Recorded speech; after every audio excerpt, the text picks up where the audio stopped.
Vamos lá, pessoal. É a terceira vez que estou tentando gravar esse vídeo e até o celular voar da minha mão aqui, ele já voou. Então, vamos lá. E nem é um assunto pesado, hein? Nem sei por que está acontecendo isso, mas está divertido. Mas como eu sou chato e insistente, né? Então vamos continuar aqui tentando. Sobre a questão de atendimento à distância. Questionaram por que eu não estou atendendo, como funciona isso, enfim. De novo, eu não sou dono da verdade, não sou guru, mestre, nem nada de ninguém. Eu estou aqui só trocando figurinha, batendo papo com vocês, justamente por causa disso. Cada um vai ter a sua forma de verificar, vai ter a sua forma de experienciar, e ninguém é dono da verdade de nada, então cada um vai praticar aí, de acordo com o que lhe cabe e acredita. A única coisa que eu não recomendo é que se torne um papagaio, um imitador de outras pessoas que se dizem fazer isso e aquilo. Isso é perigoso, principalmente para atender pessoas à distância, tá? Vamos imaginar que a pessoa vá atender num terreiro de umbanda, igreja de candomblé, templo budista, templo taoísta, sei lá, uma loja de maçonaria, uma casa de benzedeira, a casa de uma pessoa. Não é a questão do local em si, o nome que é dado. Estou falando esses nomes todos para o pessoal entender que não tem a ver com uma questão religiosa, tem a ver com uma questão de fundamento e uso. Porque para a espiritualidade, para a energia, importa o para que e como aquele local está sendo utilizado. A partir do momento que aquilo está manifestando algo que é para ajudar, basicamente para arrumar a geometria do universo das pessoas, né? Trazer uma certa harmonia para a forma, isso tem a ver com a saúde, isso tem a ver com o aspecto mental, isso tem a ver com a abertura de canal, com a abertura de espaço, com um monte de coisa. Então, quando o local tem um propósito de seguir as leis do céu e da terra, que é a forma de harmonizar o universo, se atingir o vazio, lembrando aquilo que eu expliquei várias vezes, o equivalente a vazio é harmonia. Então, quando a gente busca essa harmonia, as coisas começam a girar de uma forma diferente. A gente tem uma sustentação para que isso aconteça, em menores ou maiores níveis. Se a gente pegar um Chico Xavier, um Cristo, um Buda, um Lao Tse, eles vieram para dar uma sustentação para muita gente, para muita coisa. Algum deles construiu igreja, templo, alguma coisa? Não. E não tem a ver com melhor ou pior em relação a isso, volto a repetir. Comentei ontem num vídeo que eu postei sobre a questão de sanga, quem não assistiu, assista. É importante às vezes ter uma sanga e pessoas afins para se praticar algo, mas tem que ser praticado e não acreditado. E aí que mora a diferença. Por que eu estou falando sobre isso? Por causa do atendimento à distância. A maior parte do que a gente vai fazer tem a ver com o local e tem a ver com a pessoa. Então você vai atender num local que é protegido, que está fundamentado, que tem uma raiz sustentando isso ancestral e espiritual, aquele local já está propício para ajudar as pessoas em qualquer nível que for necessário. Então as pessoas vão ali para receber um tratamento e tem uma sustentação energética, porque senão os médiums ou o pessoal que atende ou os terapeutas morrem em pouco tempo. Porque existe uma transferência sim de energia, seja presencial ou à distância. Pode ser maior ou em menor grau. Não importa se você vai usar técnica de apometria, de rometria, de Waikili Alpha, de Tao Chi, de emissão de prana. Não importa o método. O fato é que, se existe uma sustentação de uma egrégora muito grande, não vai usar a energia do seu corpo e só de um grupo ou de uma coisa muito de pequena amperância, não tem tanta eletricidade assim.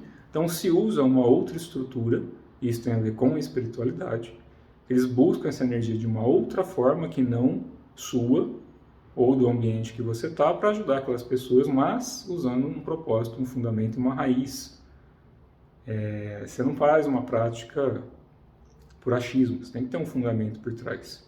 E mesmo as pessoas que nunca estudaram, mas fazem isso, é porque já nascem com uma disposição para isso, e não tem a ver com achismo, tem a ver com coisas que a pessoa já veio aí para trabalhar. Mesmo caso de uma benzedeira, de uma curandeira, de um xamã, não importa.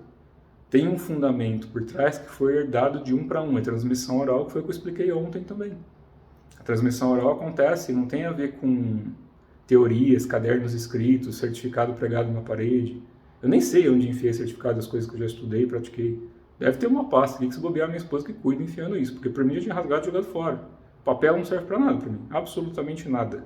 Então eu jogo tudo fora mesmo, não tem. Inclusive já até ri uma vez que eu fui fazer uma prática de uma tradição e o mestre do local falou, não, pera um pouquinho que eu esqueci teu certificado, não sei o que. Eu falei, pode deixar aí, nem se preocupe, não sei o que.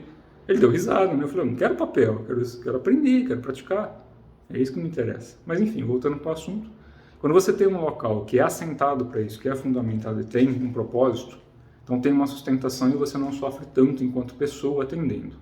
Quando você começa a atender à distância por conta própria, só por achismo, começa a dar pau. E tem muita gente que se machuca e é feio com isso.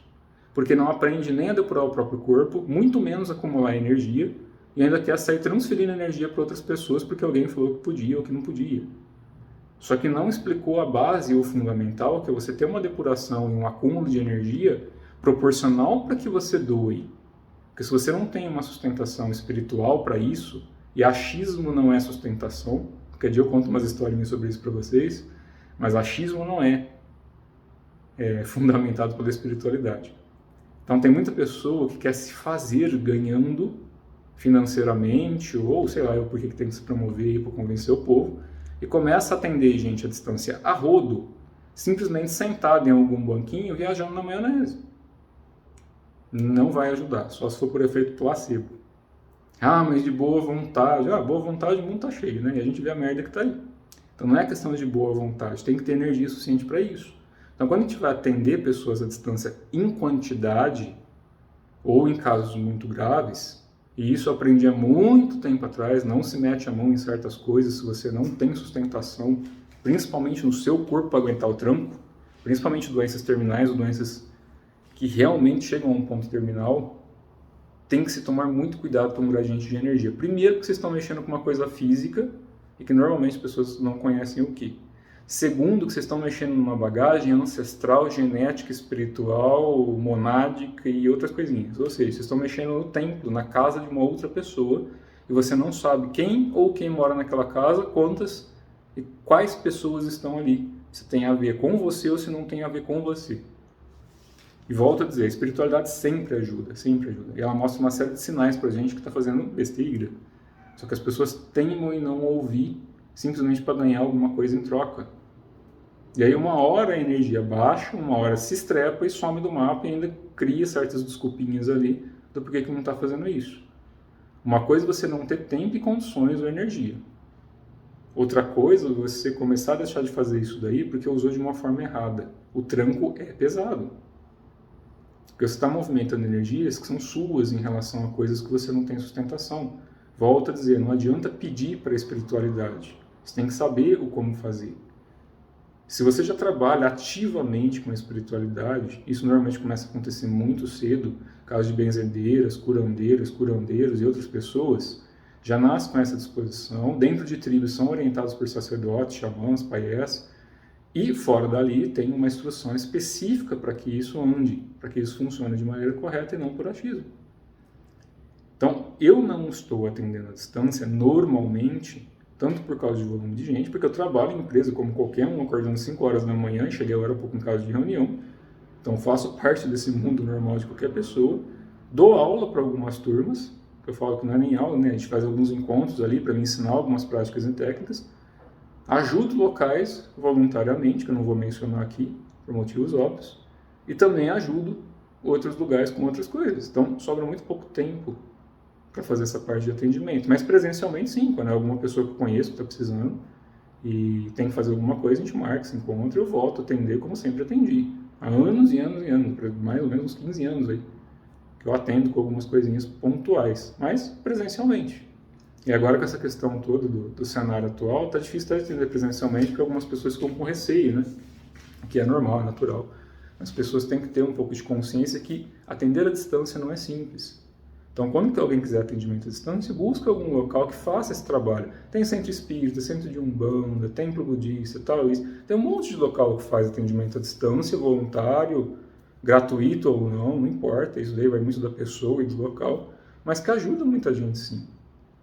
E como é presencialmente, tome um pouco de cuidado, tenha o asseio de se preocupar em não acreditar de uma forma falsa. E quem for atender, toma cuidado também para não usar isso como subterfúgio para achar que a espiritualidade vai resolver um problema que você não está tendo condição ou energia suficiente para isso. Isso daí pode estourar no teu corpo e se machucar à toa. Então cada um tem que saber a medida certa do que faz e ter consciência disso. Certo? Um abraço a todos.